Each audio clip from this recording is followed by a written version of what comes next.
Welcome to the speaker series on a shot glass of recovery. Yeah.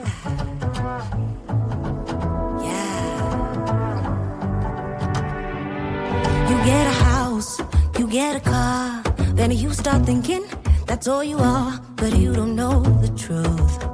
So let me spell it out for you. Now I got your attention, now there's a start. Now sit and listen to my favorite part. Life's been giving us some clues. The answer lies inside of your.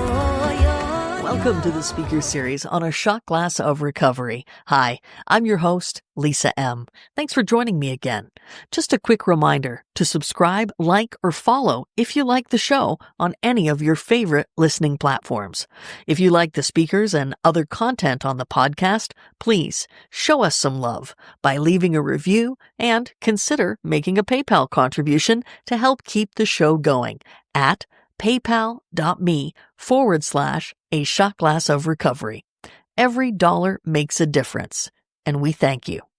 Our speakers come from my AA home group, AA Solution Seekers. We meet every day at 7 a.m., so pop in sometime and say hello. Until then, here is more experience, strength, and hope from one of our guests' lips to your speakers. Today we are going to hear a speaker share until 7:55 East on their experience, strength, and hope.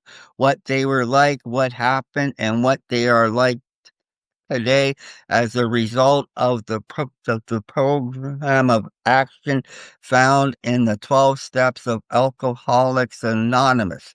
AA Solutions Acres would like to welcome Stacey from our home group. Take it away, Stacey. Thank you, Chris. Hi, I'm Stacey. I'm an alcoholic. I am so grateful to be a part of Alcoholics Anonymous. My sobriety date is September the 1st of 1994. I am grateful to still be a part of Alcoholics Anonymous after all these years. Wow. I spend a lot of time talking about the steps, but barely do I ever spend any time talking about how I got here and what horror and why I stay and what brought me here. You know, I when I was young, I remember I found out that I was adopted from my mother. My mother told me the story of my adoption, and she told me that my I spent finding out I spent a lot of years being abused. Coming from where I come from, a lot of kids were abused, but a lot of them didn't end up with a seat in Alcoholics Anonymous. So, that was one thing, abuse, physical abuse, sexual abuse, a lot of different abuses happened in different people's lives. But for me, it wasn't so much the abuse, it was how I felt about it and how I reacted to it.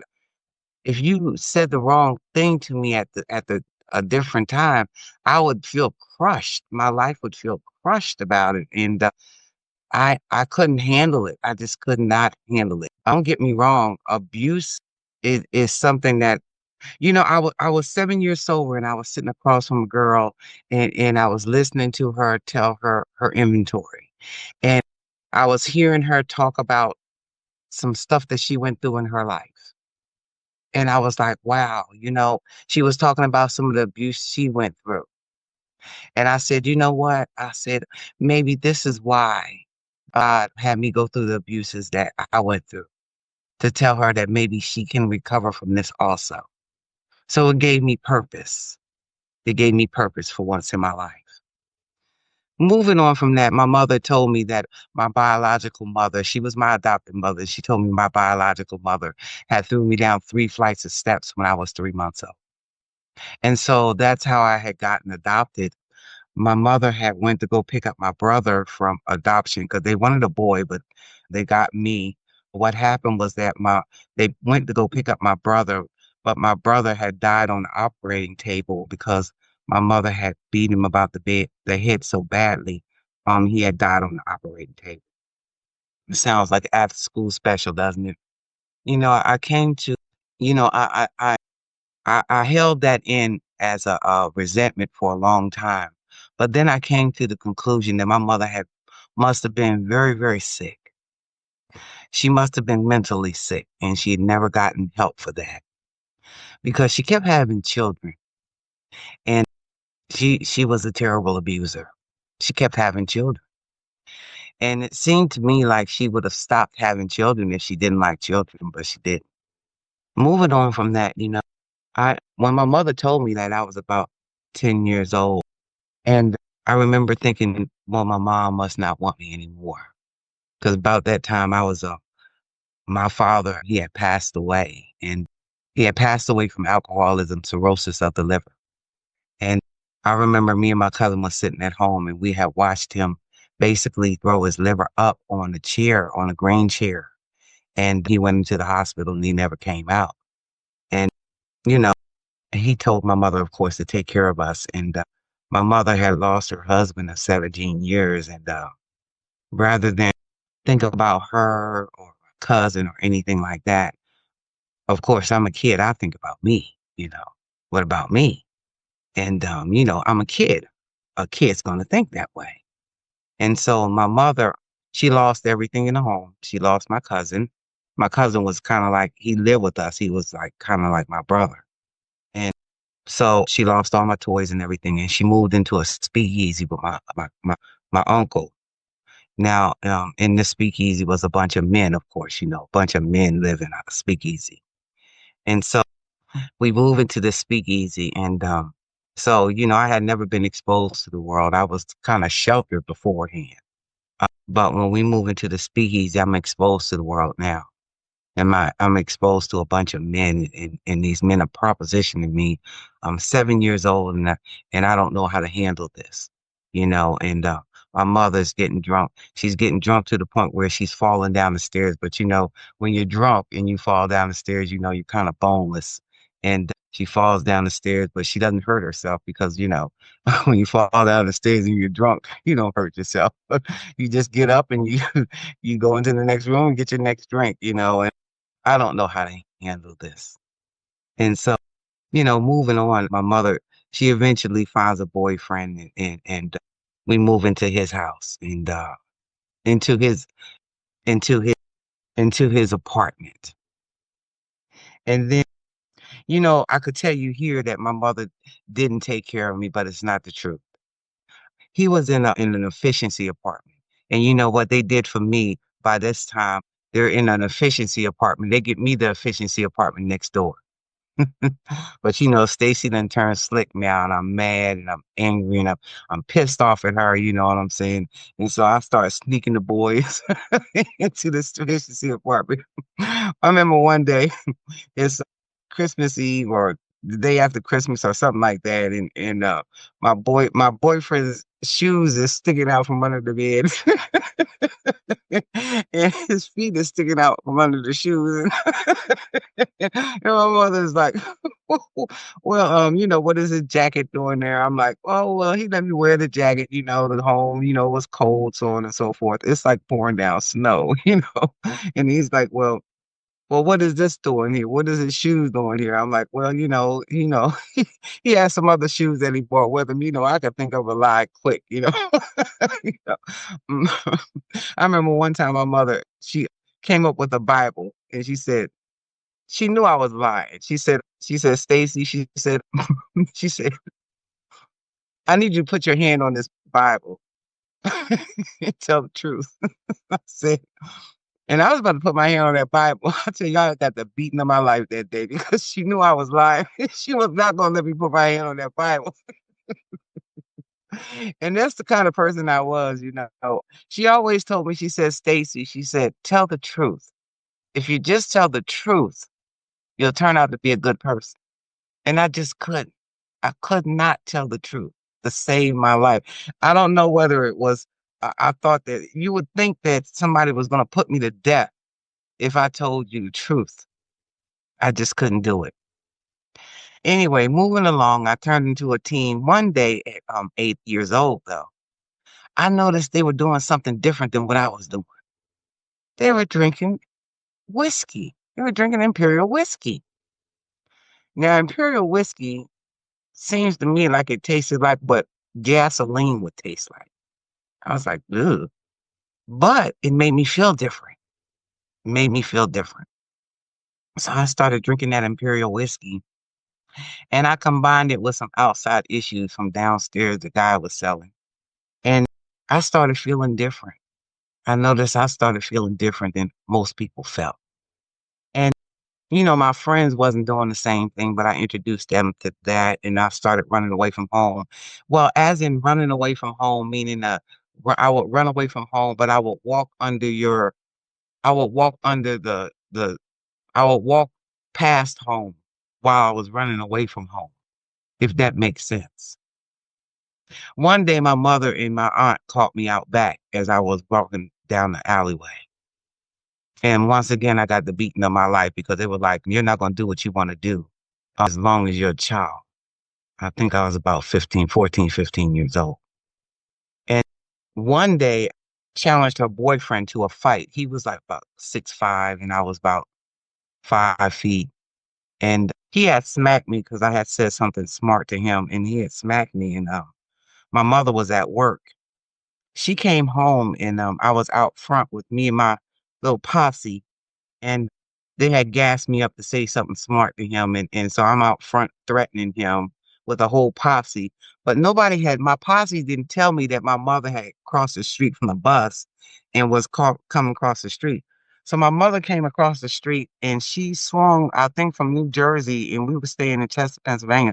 And she swung from New Jersey and hit me and knocked me into the boy, oh boy, she tore me up that day. And the police was called. And this started me going to children's homes. So now my mother is quote unquote an abuser. And I'm here to tell you that she was never an abuser. What she was is that she was not going to let her daughter do what she wanted to do. She wasn't going to let her daughter act the way she wanted to act. There was never a time that my mother put her hands on me that she wasn't supposed to. My mother she was determined that I was going to be respectful of her, respectful of our home, and respectful of the people around her. And I was determined that I was not. So I was drinking more and more, and I was doing those outside substances as well. And so what happened was that I started going to children's homes more and more, and my mother would come and get me from the children's homes when I get tired of the children's home. Now at these children's homes, I'm stealing from malls and I'm hitchhiking away, and I'm doing the things that I want to do, and I'm huffing glue, and it's just crazy. It's just crazy, and it got worse and worse and worse. And so the things that I'm doing, it talks about that in on page 21. It talks about the real alcoholic. I turn into the real alcoholic. Mhm. I'm so grateful that my sponsor taught me to read this book. And if nothing else, if you find a sponsor, have that sponsor go through that book with you, line by line.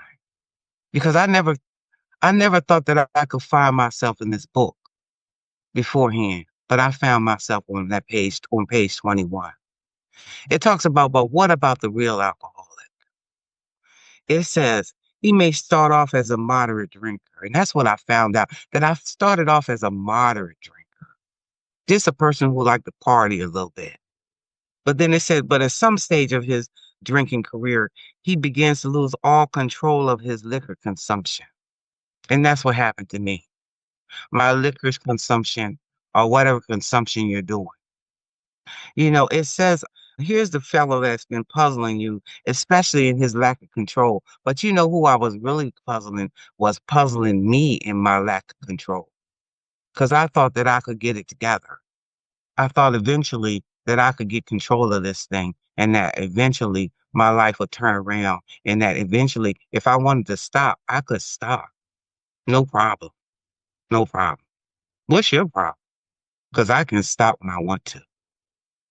And a real Dr. Jekyll and Mr. Hyde. Only Mr. Hyde was showing up more and more and more. I had my kids early, and I had my kids right before I went into the service. And this mother who I couldn't stand, who I had all kinds of problems with, who who I had all kinds of problems with, who I was running away from home and all that kind of stuff, she offered to watch my kids for me while I went into the service. This was the person who couldn't stand me, who didn't want anything good for my life. So I went into the service and I stayed there for 3 years and I stayed there 3 years before I took my kids back. I had the nerve to say at one time, I wouldn't let my children, I wouldn't let my mother raise a rose garden. But this was the mother that I let raise my children for that first 3 years when I stayed in the service. Meanwhile, my alcoholism is growing and growing. I'm on page 21, all in and out and through there. He is always more or less insanely drunk. His disposition while drinking resembles his normal nature, but little. He may be one of the finest fellows in the world, and I was not. I was not. I was out to use you. If I knew you, I was going to use you for something. I talked about you behind your back. I tore you down when I didn't see you. If I wasn't tearing you down, I was tearing somebody else down with you. I try my best not to do that today because it doesn't behoove me to hurt you. I'm not a saint. I'm not a saint in no kind of way.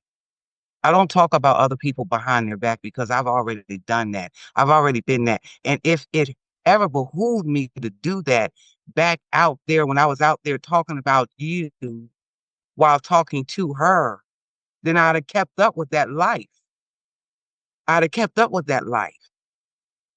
The people who I don't like, they know why I don't like them because I've already said it to their face. The people who I don't want to hang around, I already know. I already know. I left somewhere yesterday right after I got finished eating the hors d'oeuvres. They said, "You leaving?" I said, "Yeah." They said, "Well, we got some good food here." I said, "Well, my ankle hurt. I'm tired." I didn't even tell them that. I just said, "I'm leaving." I love hanging by myself. I've always done that my whole life. I've never pretended to be anything than what I am, ever, ever. Because I know I don't fit in everywhere, and I don't have to today. I'm just Stacey. When I got here, I met people here who rock back and forth like I do, who hang by themselves, but they do Alcoholics Anonymous. They do Alcoholics Anonymous. They work the steps. They help other people. They don't gossip. They don't hate people. They don't dislike people. And if they feel a certain way about you, they tell that person. There was one person who I had in my life, and it took me forever to tell her how I felt. And I'm here to tell you that that did not behoove me at all. We ended up being unfriends for a long time because of the fact that I couldn't tell her how I felt for a long time. That is not a good thing. And my sponsor told me how that was going to be. Stacey, you're not going to make a friend of her. You're going to make an enemy of her. Anyway, he has a positive genius for getting tight at exactly the wrong moment, particularly when some important decision must be made or engagement kept. It talks about on page 17 the common solution. We have a common solution. And I get real nervous when a person won't work them steps because them steps is the only thing we have. That's the only suggestion we have. That's it, is the steps. That's the only thing that changes our lives. It's sitting right there on page, it's sitting right there on page, I'm sorry, page 25. It's sitting right there. You guys all know how I feel about my daughter. It would have been real easy for me to get into a relationship or go off and do something else.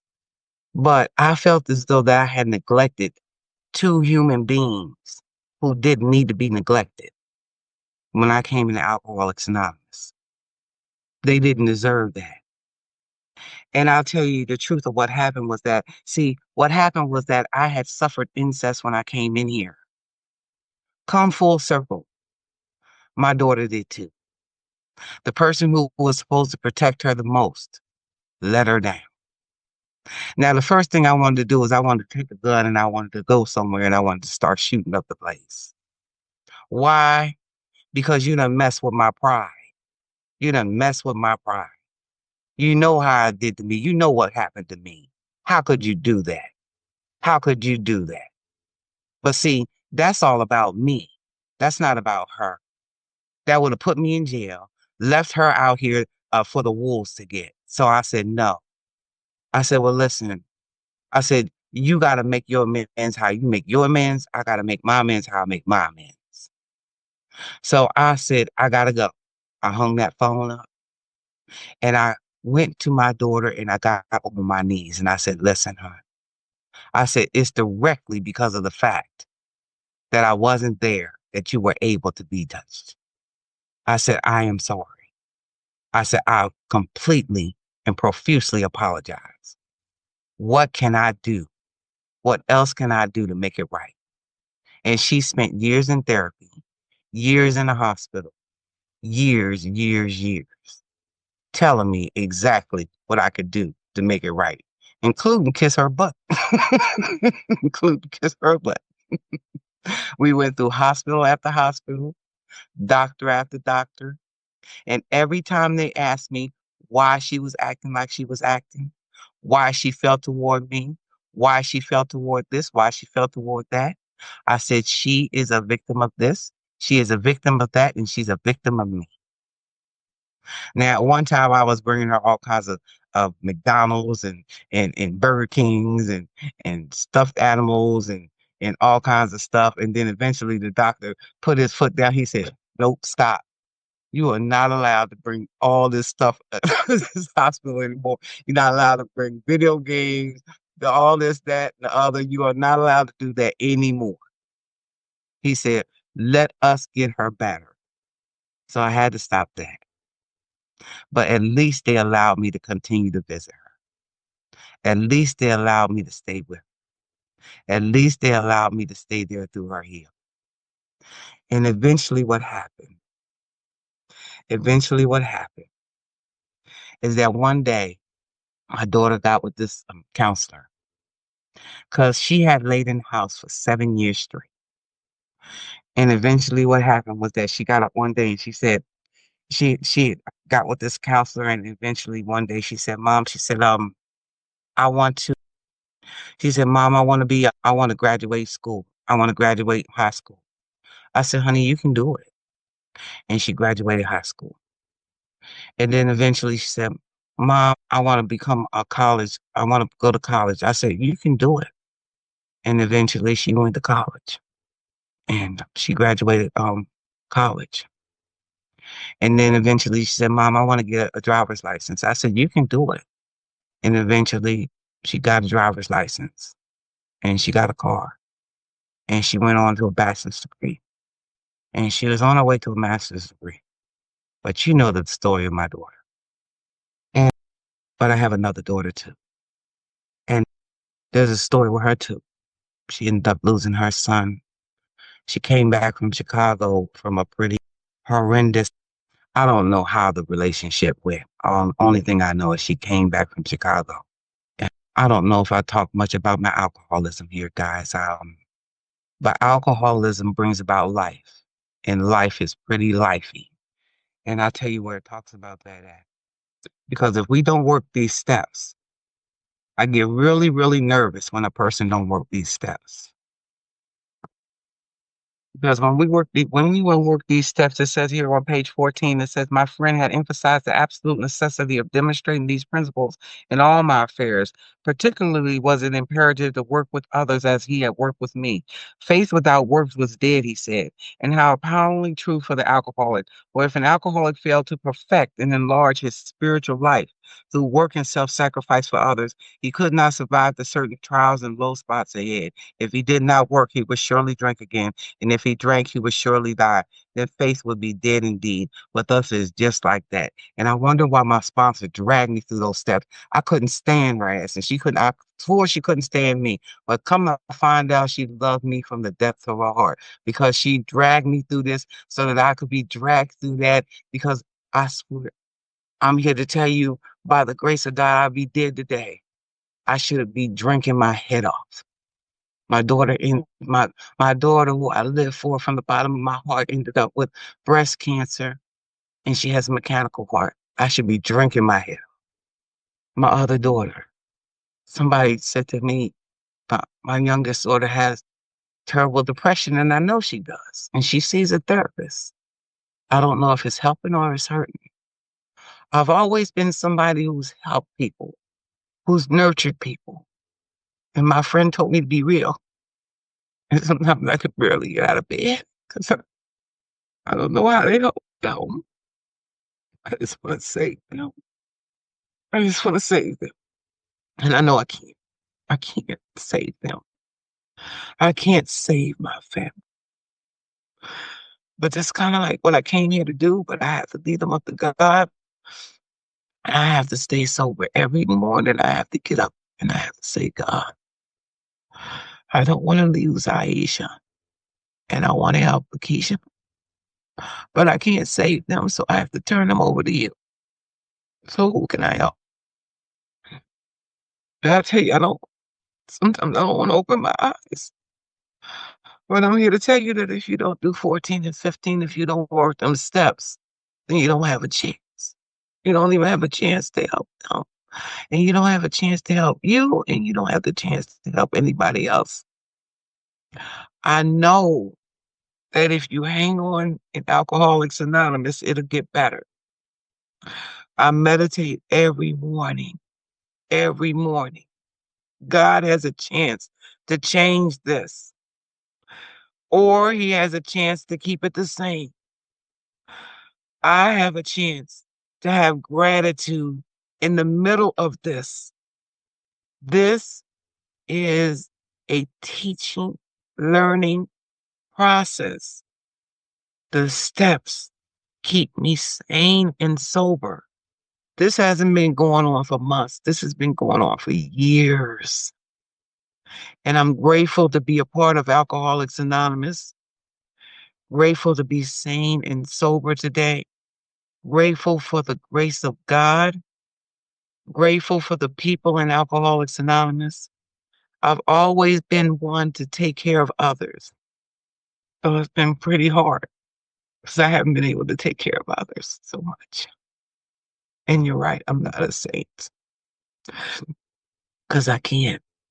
I don't have the strength right now. I've had to turn it all over to God. And thank God that God is strong enough. Even when you wake up and you say, I am mad as crap at you. He's like, it's okay. I still got this. I want to thank you. I want to thank you for being there. I want to thank you for being a part of my life. I want to thank you for keeping me sober. And I want to thank you for emotional sobriety, even through the tears. Because this is a program not of abstinence, but emotional sobriety. You can make it. And you don't have to be, this does not have to be survival. You can still thrive. I'm going to end this with what I said this morning. Anticipate health, rest, goodness, grace, power, strength, resilience, optimism, positivity, fulfillment, success, safety, and wealth, and love. Anticipate those things in your life. They happen here in Alcoholics Anonymous. Stay sober, and the miracles will come. Thanks for allowing me to share. Thank you. Everything you do, the answer lies inside you.